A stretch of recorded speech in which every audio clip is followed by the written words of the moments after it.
Aloha, I am June Jones of the Houston Roughnecks, and this is the XFL show.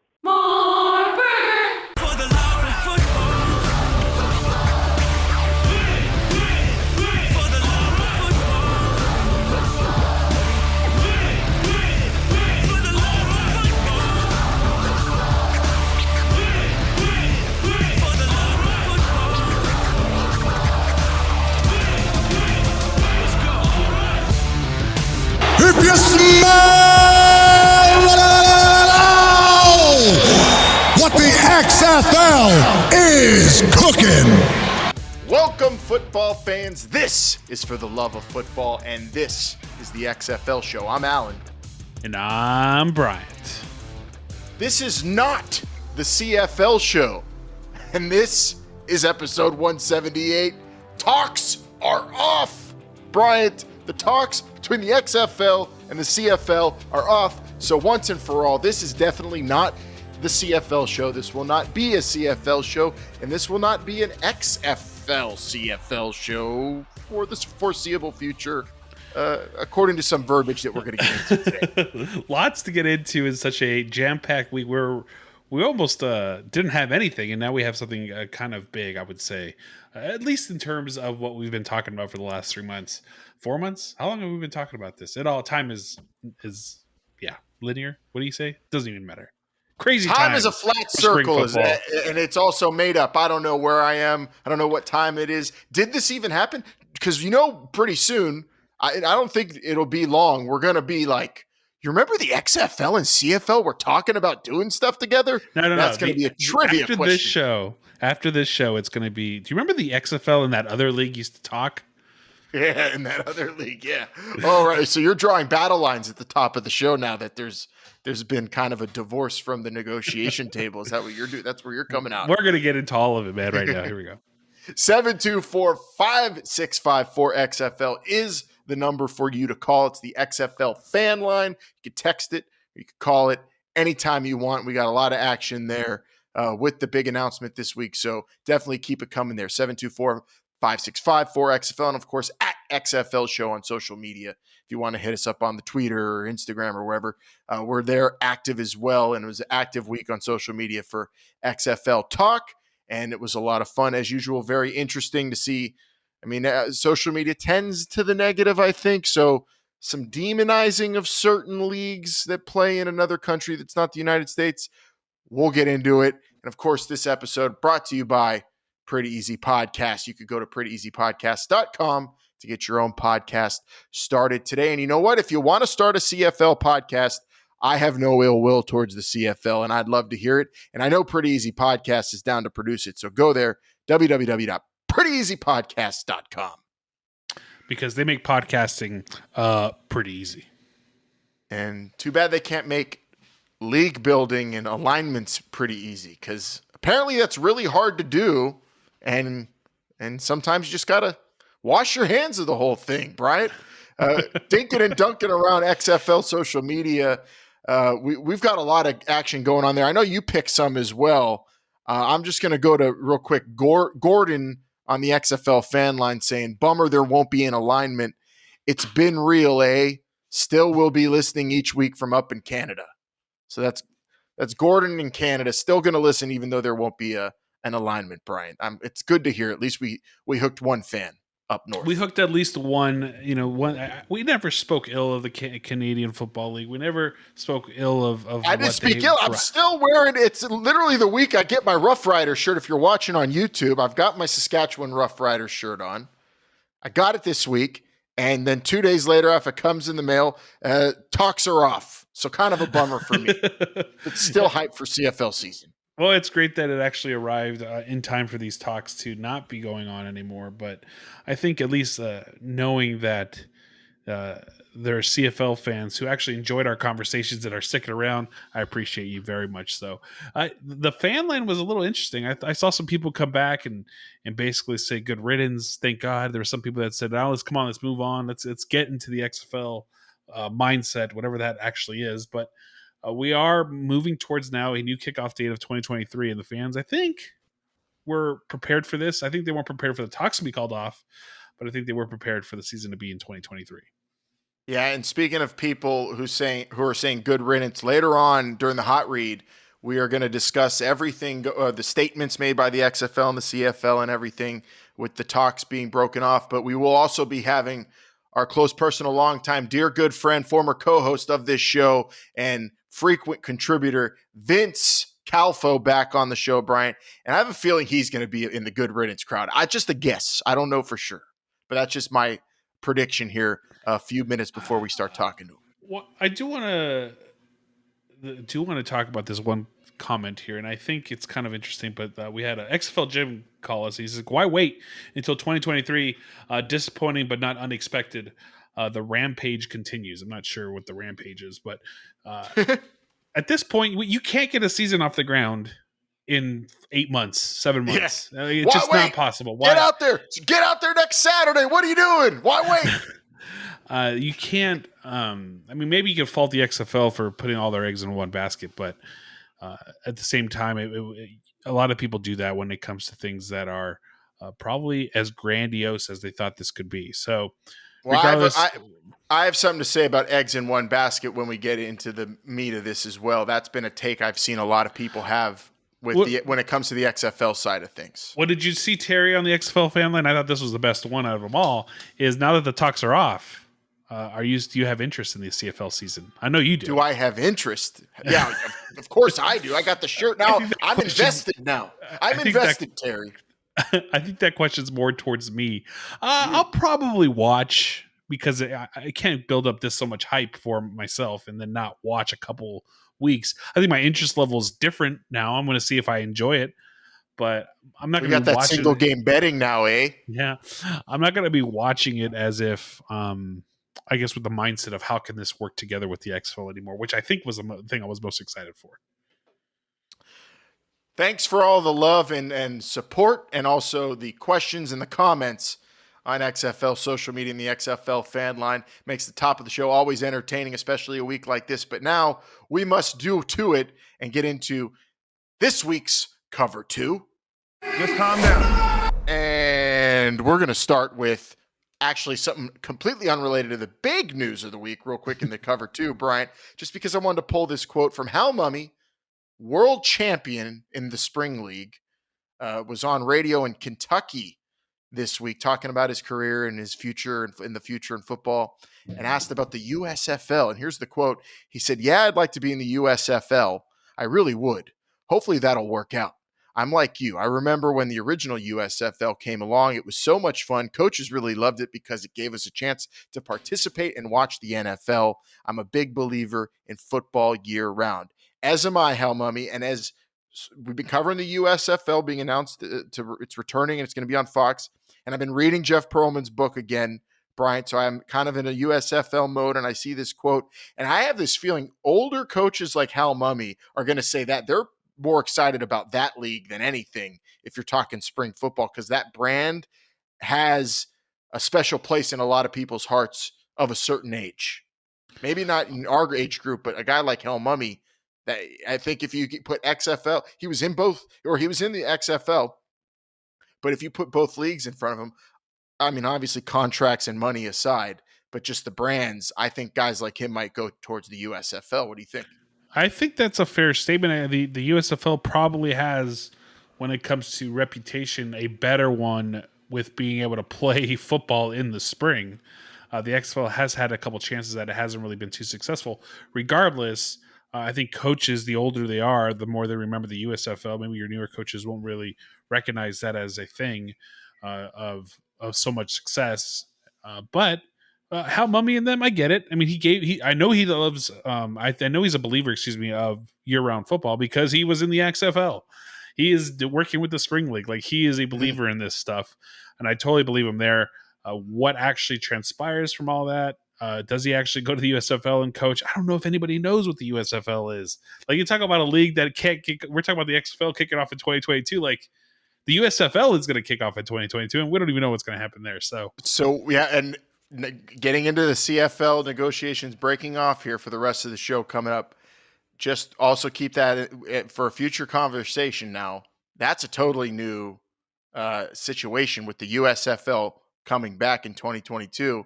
It's no longer, oh, the XFL is going to have a thing with the CFL. It's going to be this global type thing, which it still is. We'll talk about the international quote in their statement.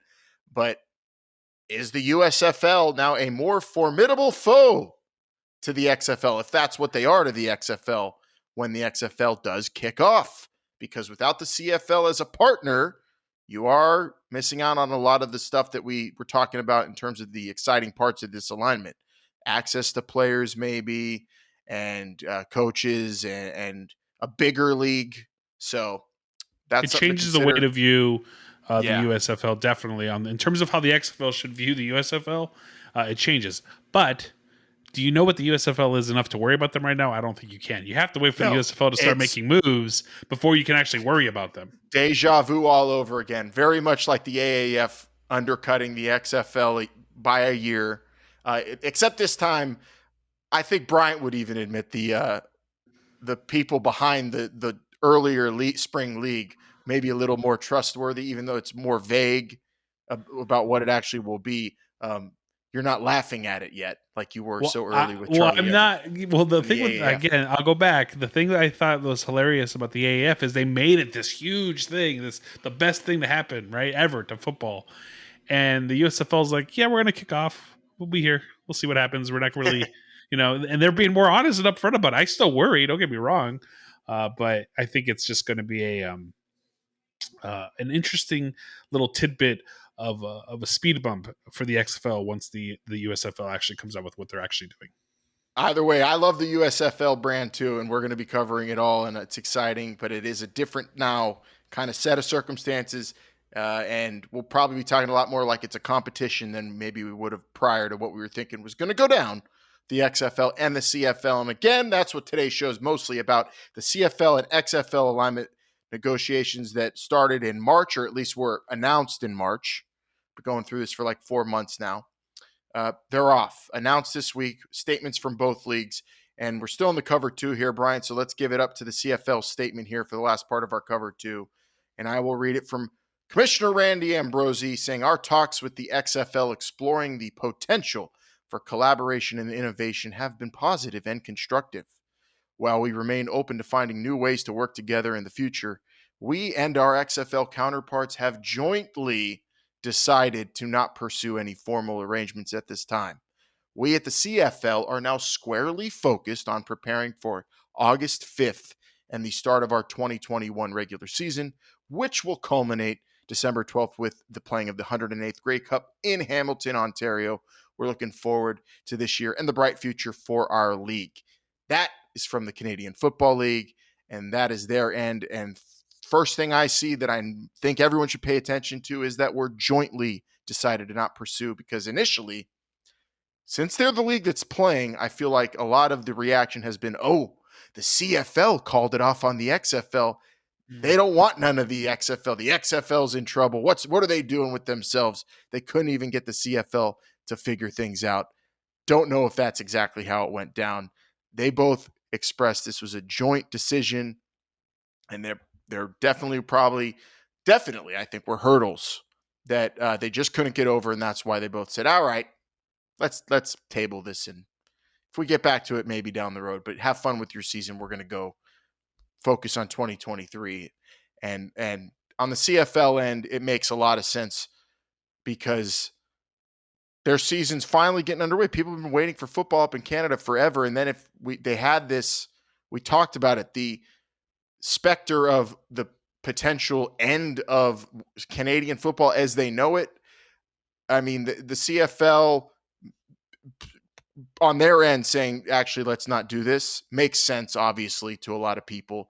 And there were a lot of sighs of relief I saw from Canadian Football League diehards, Bryant, which was expected if these things were going to fall through, obviously. But on the CFL statement, you see anything you want to pick out there, or is there anything you want to say on their end in terms of the calling off of the talks? I mean, what can I really say? I think the assumption that the CFL called it off is quite asinine, to be honest with you. And I think it would be asinine to say that the XFL were the ones to say, okay, we're done.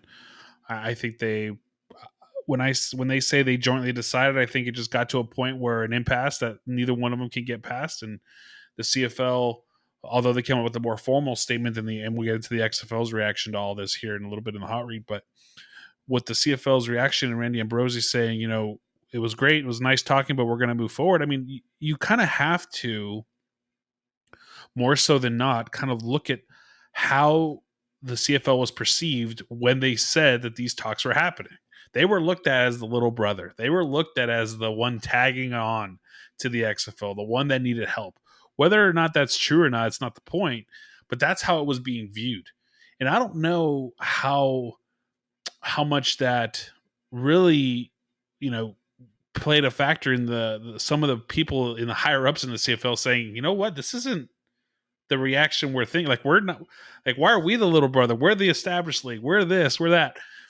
I just don't know at the end of the day if the CFL cared so much about how they looked in the public eyes versus what the CFL and the XFL could have done together. To me, is this a blown opportunity? Time will tell. But I do think the CFL had a huge problem with the way they were viewed in this relationship, which was not as the how do you put this, the powerhouse that is the CFL, or at least what they think they are. I think the CFL at the end of it my prediction is they got exactly what they wanted out of the talks, which was never really a league that was unified in having an alignment or a merger or whatever you want to call it, because we do know about some actual teams that just came out and flat out said it. They weren't about this at all. But the league, as a collective, did want to pick the brains of the people at the XFL, learn more about ways they can innovate their business model and make their league more profitable and sustainable. So that's what they did with the XFL. They picked brains. They talked about some things that they potentially could do down the road as their own league. And I think they went to the table, got the information, and probably will go with their own plan of attack in terms of reconfiguring their business model. The XFL went into this hoping for some big global branded league, and that's not going to happen alongside the CFL. So now the XFL goes off into doing their own thing, which we initially thought it was going to be again, just like it was in 2020. And now that's officially pushed back to 2023, Brian. So what do you say we get into the hot read, bring Vince on, and discuss the XFL statement and everything else regarding the end of the alignment talks? Hot read. And it's a hot ass read. I'll say, I'll throw that. I'll go blue for that, Brian, because it's the summer and it's the biggest news since March when the alignment talks were announced. And it's the fact that the alignment talks are over. And we talked about the CFL's statement there. Now we got to talk about the XFL statement. Well, it's a big moment in the XFL or the CFL, whatever history, when, Vince comes back onto the show to actually talk about what's going on. What's going on, Vince? It's been a while, man. How are you? Yeah, I'm doing well, guys, and I hope you're doing the same. And this is just wild stuff. this week, a lot of big news. A couple months ago, we thought we were going to have some super league. We thought we were going to have maybe couple leagues simultaneously going on, and now that doesn't appear to be the case. It's not, but we are still getting a CFL season, which I'm thankful for. Wearing my Rough Riders shirt, Vince. You can't see it, but I'll send you the pic. The shirt is sweet, and I know you're going to be a Rough Riders fan with me this year. We still got to get. Brian, are you going to root for the Elks? Because we got to. They are the Vipers. Absolutely not. Vipers. Absolutely we got to get to their statement. So let me read the XFL statement, Vince. I wanted to bring you on because you're going to give a real blunt opinion, I'm sure, just straight up what the reality is of the situation, I'm sure. So I'm excited to hear that. And I know you texted us right away when you saw the news or messaged. So when are you recording this week? And we said, all right, he's ready for this one. So here we go. Here's the XFL statement. After we read that, really, corporate people talk, I would say, Bryant, from the CFL, which they had to do. The XFL having a lot more fun with it, more short and sweet, and they don't have as much to worry about right now because 2023 is what it's all about. But they said, while our discussions with the CFL did not ultimately lead to a collaboration, the effort reinforced our belief and commitment to developing the XFL for international spring football. And they said, we look forward to seeing everyone for kickoff in spring 2023. Short, sweet, but the word international in there, first half, highlight that, circle it, and get to that first. We all knew 2023 was happening. That's a big duh. But Vince, when they say international now, the CFL's off the table. What does that mean to you? That's a real interesting question. I guess that means that, they're possibly talking about, putting a team maybe in Canada still. Maybe that means that, they're going to put a team in, Mexico City or something along those lines. It seems like they're not, they're trying to still maybe gain as much exposure as they possibly can. Oh man, I hope they put a team in Regina and Hamilton and Edmonton. Just nowhere, not BC, not Toronto, not Montreal. You mean not the markets that they're supposed to be interested in there? Exactly. What about you, Bryant, when they say international there? I don't know if I'll go as far as to say that they might put a team in Canada somewhere or maybe Mexico, but I don't know if they're not going to go to Europe or anything like that. I honestly don't think they're going to put teams in either one of those places. I think it's just more of an international reach. How can they get the reach to where football is enjoyed by more people than what the XFL has done currently? How do you get your reach out into Italy, into France, Germany, into Europe? Really, how do you do that? Yeah, I hope it doesn't mean like the league's only marketed to Europeans and in Asia, and they're not even going to market it in America. That's not what that means. Put teams in those places, maybe, and I could see a team playing in London. I could see them putting a team. Could you really? Canada and Mexico? Yes, absolutely, because the NFL's talked about it forever. So why not just try it before then? It's logistically could be tough and cost a lot, but if they have the capital to do it, if they have the money to do it or the will, do it. That's why the XFL's, they kept costs down in 2020. They didn't want to do these things because it costs money. If you have money to fly teams charter to London every other week, then you do it. Fine, whatever. Like that makes sense, but it's all about financial gains here. And if you have a long-term vision, right, then maybe you do that. But right now, it just doesn't seem like it makes a lot of sense to put teams out. The thing with this statement, though, Brian, this statement is so short, and it said way more than the CFL statement. The CFL statement said basically, we're keeping Canadian football. We're staying the CFL. We're not going to do anything that a lot of you were speculating about, and we learned some things here, but that's not happening with the XFL. What the XFL said in this statement was so much. We're going to be international. We're moving our kickoff a year from when we initially announced it, maybe a little hastily.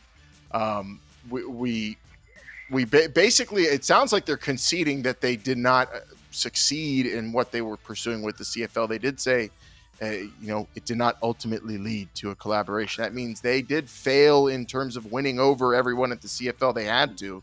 There's a lot being said here, Vince. So do you think this was ultimately like a pie in the face for the XFL? Because I saw a lot of that reaction on Twitter. Where do you come out on that? Was this a bad move to even announce that they were talking to the CFL in March and have 4 months of talk from us on at least on this show and everywhere else where they talk XFL, and then ultimately it leads to nothing? Well, we don't know exactly what they were proposing. And so that, we're not sure what was offered. We're not sure what sort of collaboration they had in mind. So it's difficult to really evaluate it. But I wouldn't necessarily say it's a bad thing. If your whole league was, needed to have this relationship, that's a big risk, in my opinion. So I'm sure that the XFL could still do just fine without the CFL. I don't think it needed to have this.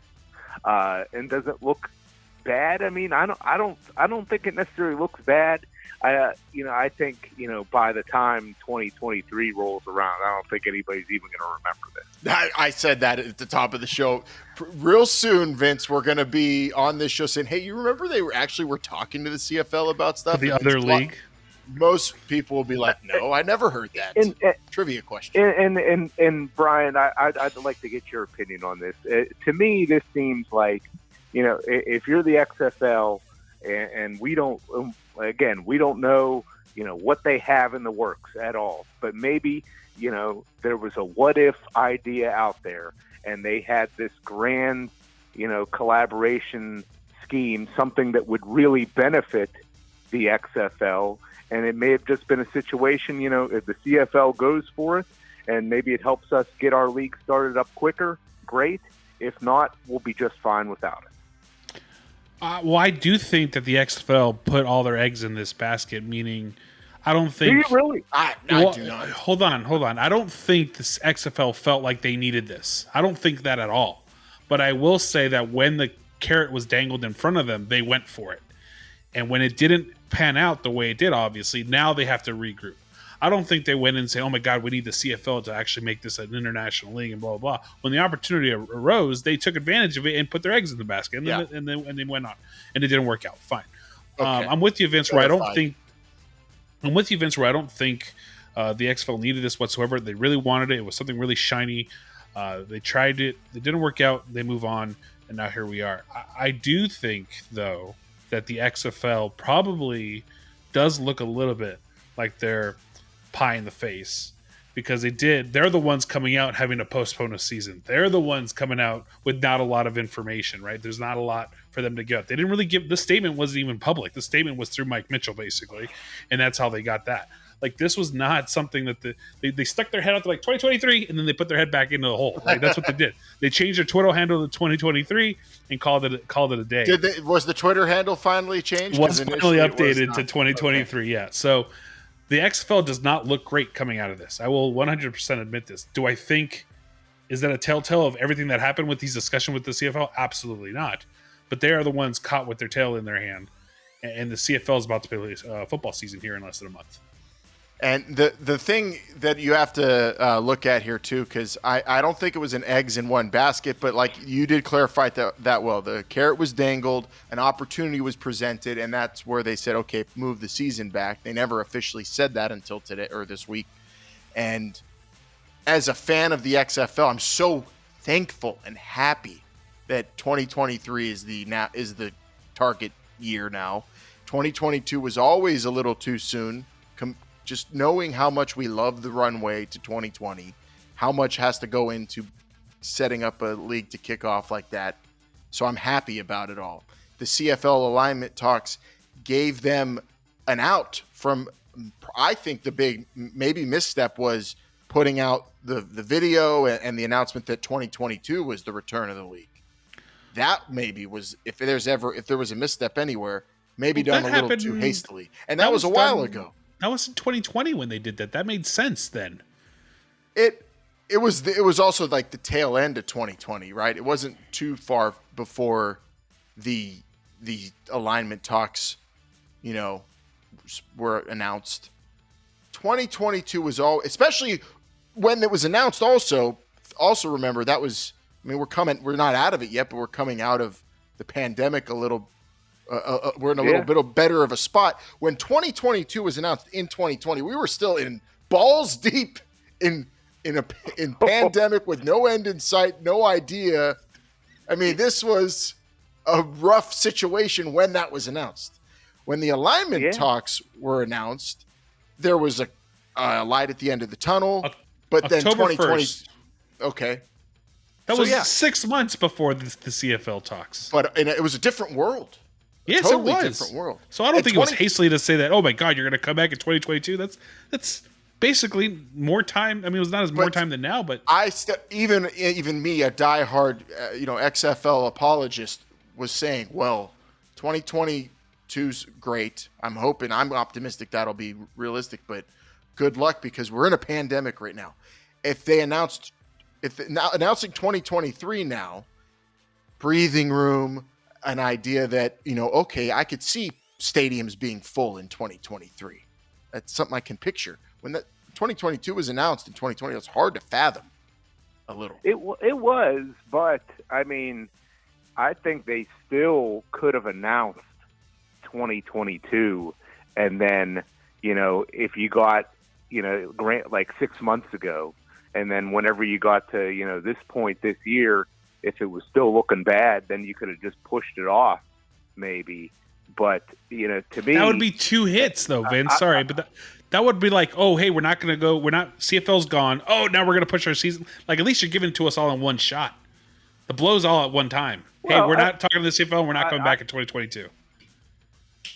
I'm pretty disappointed this is not happening in 2022, because I really thought that they could have done this. I really think they could have got this, off the ground, considering how much, is there from the previous regime.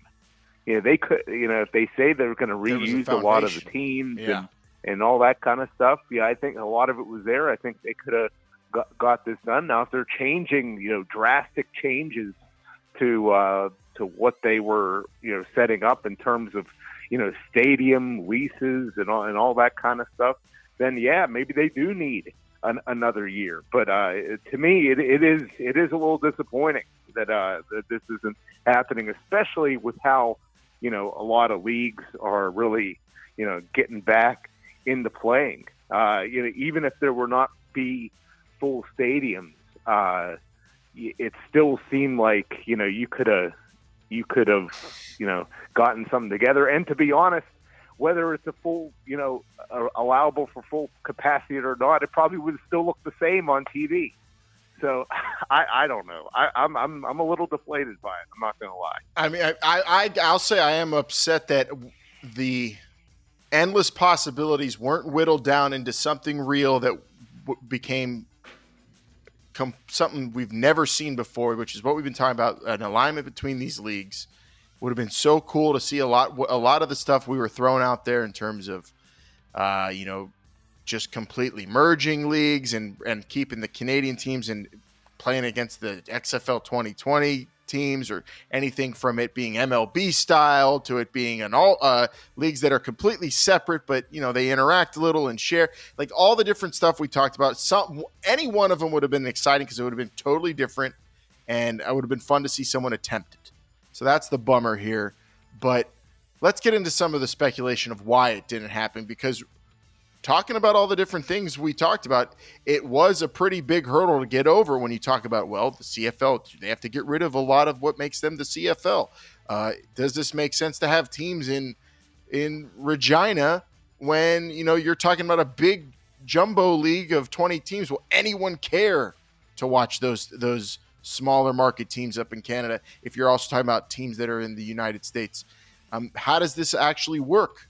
From the rules to the actual teams, what is alignment? Are you making words up? What is this? Just call it a merger. I mean, everybody was saying this, so you can understand why they fell. But what do you think the reason was, Bryant? Do you think it was?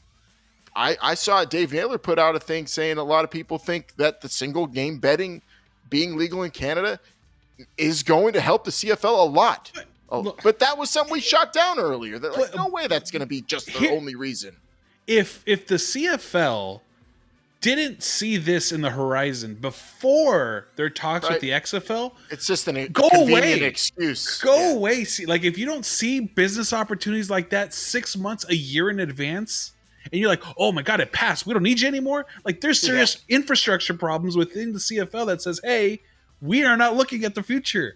That's just a convenient excuse. Do you think Randy's like, oh, there's a bill passing today? Wait, what? What happened? What's going on? Like, if that's happening, there's a big problem. So I don't think that's happening. I think it's just an excuse for people to say, oh, that's why the CFL is moving away.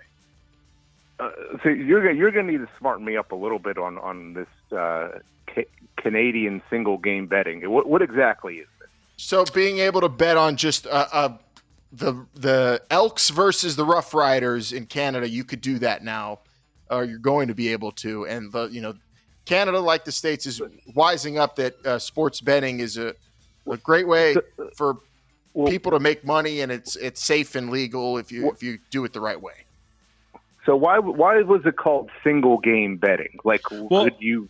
I think you could do parlays. There's probably lottos. There's different things that you could do in Canada, but you couldn't do single game betting. So I couldn't go and say the Leafs are going to beat the Canadians today, minus 150. Like, you could not do that. I guess but now you can. Making a little bit of a difference, but not. I don't think this should have any impact at all on whether they entered into an agreement with the XFL. This should have no bearing on this whatsoever. If people want to gamble, they'll gamble. They'll find ways to do it, and especially Canadians. So I don't buy this, at all having an impact. And if you're whether the CFL should have entered into an agreement, that's a different story. But I don't think it was anywhere being affected of now. Okay, people can bet on these games more easily, so we think our league's going to do that much better that we don't need to partner with anybody. I'm with you there. I literally think, and I'll say this as my argument for this. I think the XFL had great plans, big plans, probably bigger than the CFL could ever think that was actually going to happen. The XFL wanted to go all in.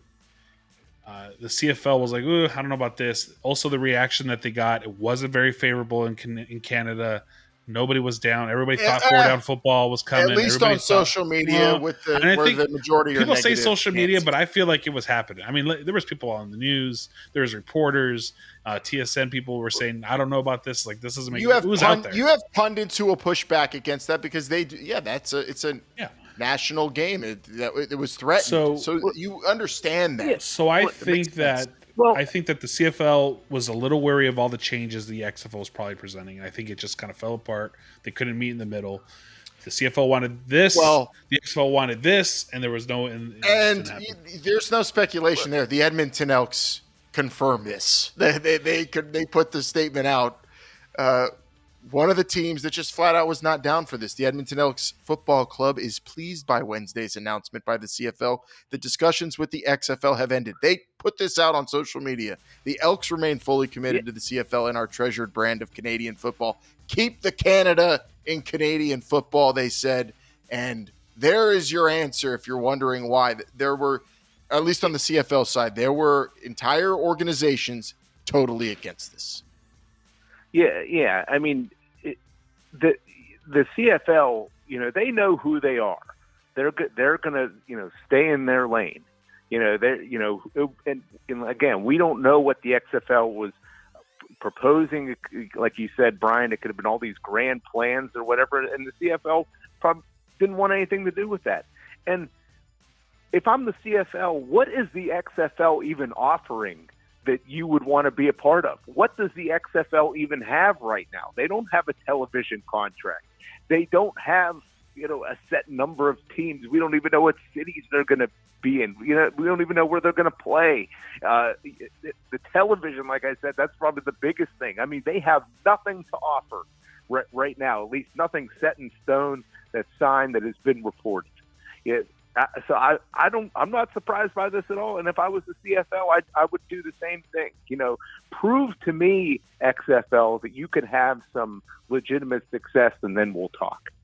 So Vince, I mean that makes sense. I'm not gonna agree that the XFL has nothing to offer, because they are, in terms of the ownership groups backing them, there's a lot of money, a lot of great business people, a lot of smart people, a lot of big names in terms of marketing, a lot of negotiating power and expertise when you talk about people involved with TV deals and that are going to be working behind the scenes for the XFL.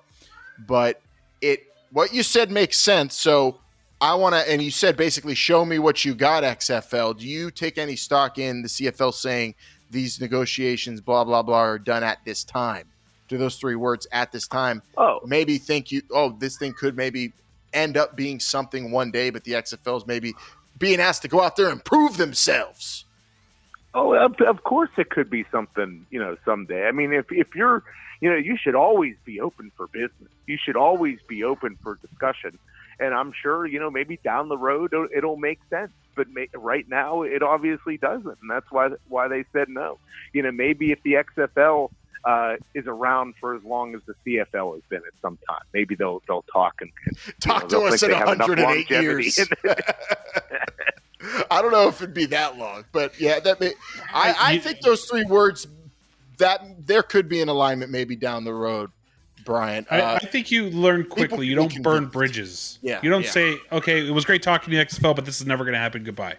Like, to me, if the CFL comes, I'm not saying this is going to happen, but if the CFL comes a call in 3 years, and be like, "Oh my God, XFL, let's partner together." Be like, "We'll take 8 of you and leave Edmonton out of it, please. Thank you very much. Appreciate that."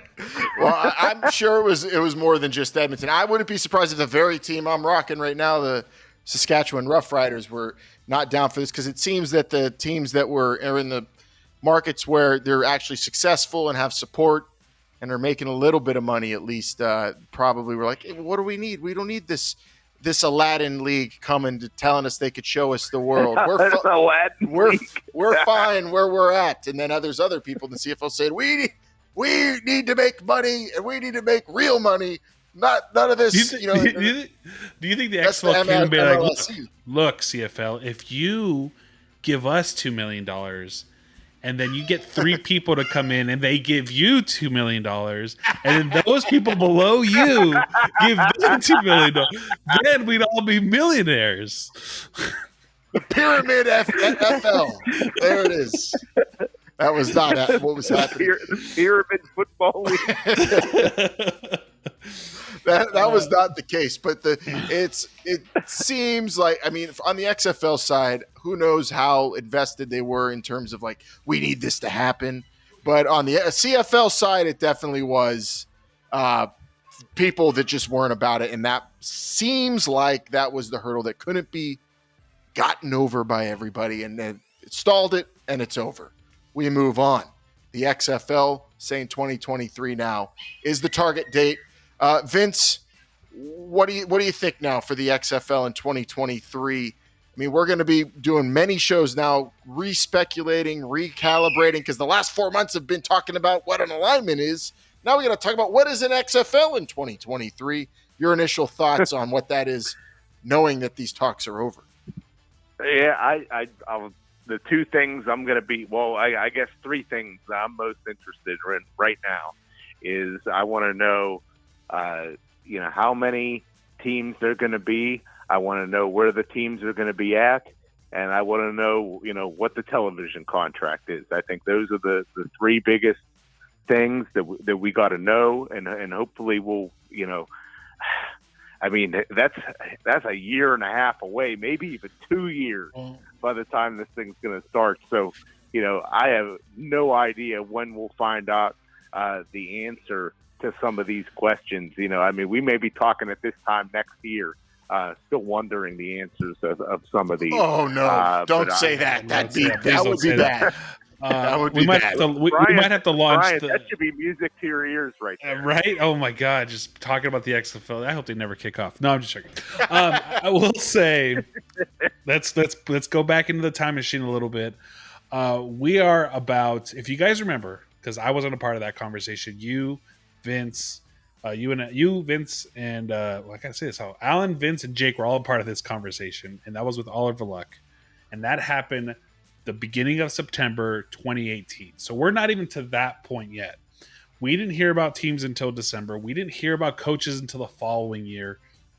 We have a lot of time. I know it doesn't seem like it, but there is still a lot of time when you talk about what the goals were. And we don't know if they're going to kick off in February, if they're going to kick off in April in 2023. All we know it's going to be that year.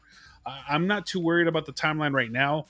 We're going to have to sync our clocks a little bit here again, Alan, like we were doing earlier this year with where are we now versus where were we then, and try to get ahead of ourselves. I try not to get ahead of ourselves too much.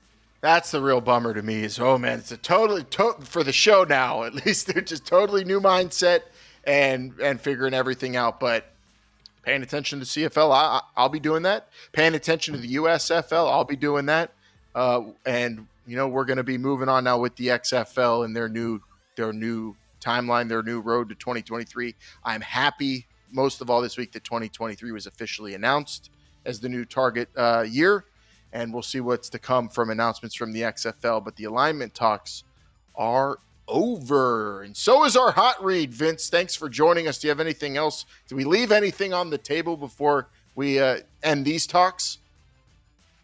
No, I think we got it pretty much covered here. It's going to be an exciting next 2 years, and I can't wait to keep talking about it. I know Brian's just so excited that this is prolonged a little bit more, and maybe we'll you guys will be able to talk to some people over at that Redbird Capital Group to see if they can maybe push that back to 2024, maybe. Vince, do you think when they approached the Elks ownership about the alignment, they said, Redbird who? Riff Raff, street rat. I don't buy that. Do you think that's how it went down? It wouldn't surprise me. I mean, it's just such a bizarre situation to me. You got this capital group and the Rock splitting ownership on this league, and it's just so hard to even speculate on what direction we think they're going to go and who's going to be involved. And there's not even a point man or a big commissioner talking about details of that this could be league. I mean, it's thing. really far CFO. out there. Yeah, the CFO could be the next thing, the chief football officer, and when that person is found, if that person is ever found, or what they do with that sort of role, that'll be, I think, a sigh of relief, Vin Man, because we need someone that we could at least bounce all this stuff off of, or at least lead us in the right direction.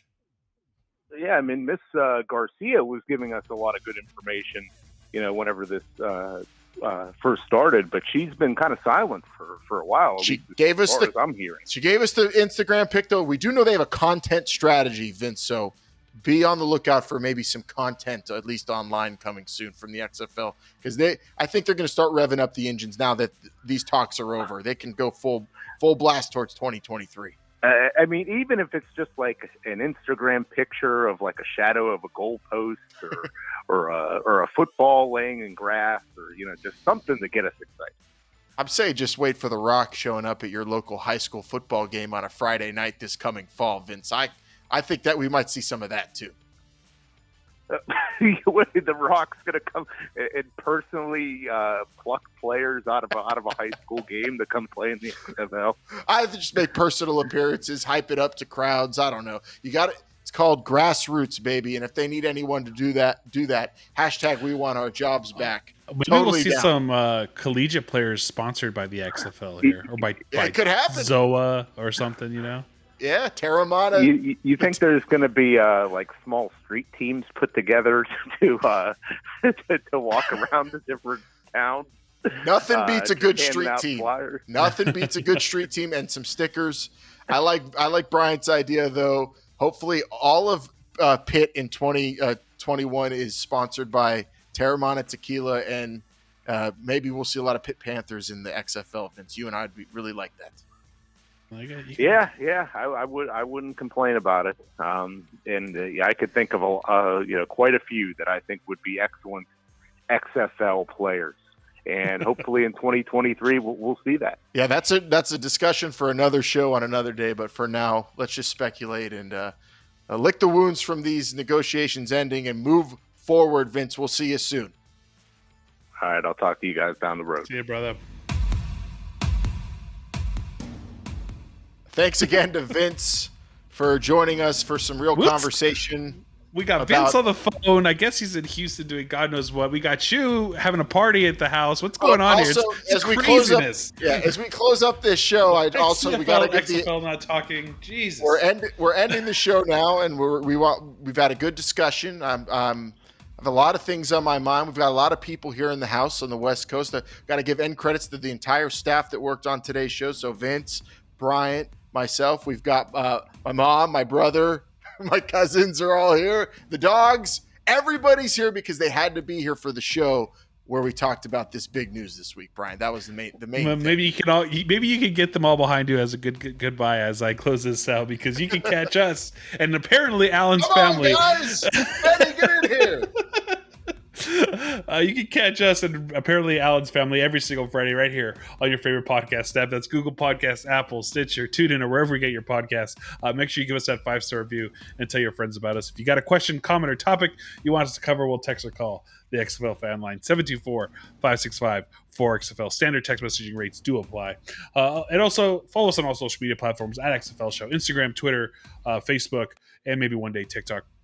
Or if you want to say hello to us, or Alan's family, subscribe and watch us on YouTube at xfl.show, the official website of This Is the XFL Show. And don't forget to check out our sponsors, Pretty Easy Podcast. Go to prettyeasypodcast.com and get started today, because they make podcasting from your mom's house pretty easy. I mean, you can do it from your mom's house, wherever. They're not going to hear. The dogs barking this whole show. Nobody will hear any of it, because Pretty Easy Podcast just... They're magicians. They're wizards. They're wizards, Harry. You know what I have to say, though? The alignment talks are over. Bummer, But you always have to look at those silver linings. Think positive. That's what I do. At least we got to talk to Dave Naylor a whole bunch over the last 4 months. We got to bring him in one more time. We'll bring Dave in one more time. Made a new friend. I mean, there's nothing better than that. I pulled the trigger, got my shirt. I'm ready for the CFL season. I'm invested. I'm ready. I'm ready for the CFL season too, Alan. Very ready. You're going to hold a grudge, I think, for a while, but maybe I'm not going to hold the grudge. I think is it going to be a la AAF grudge? Probably not, but I do think that there were some positives that we could have gotten out of this. We won't see them at least anytime soon. So we are where we are, and we move on to 2023. Yep, we'll press forward, and we'll be here. We'll be here. We'll be back next week talking about a whole new game plan for the show, for the league, and you're going to have to just tune in to find out how that ends up looking. Everybody want to come in and say goodbye? Say bye, Benny. Say bye. Oh, man. Should I finish it? Maybe I should finish it. We'll finish it. We'll finish it the right way. Here we go. There it is. What's up, Benny? Hey, Benny. There he is. Benny's really excited for 2023. Can't wait. Yeah, buddy. Love it. All right. For Brian, for Benny, Josh, Melissa, Max, Michelle, Louie, Vince. Carl, and Vince, I'm Alan. This is the XFL Show. Remember, they're listening.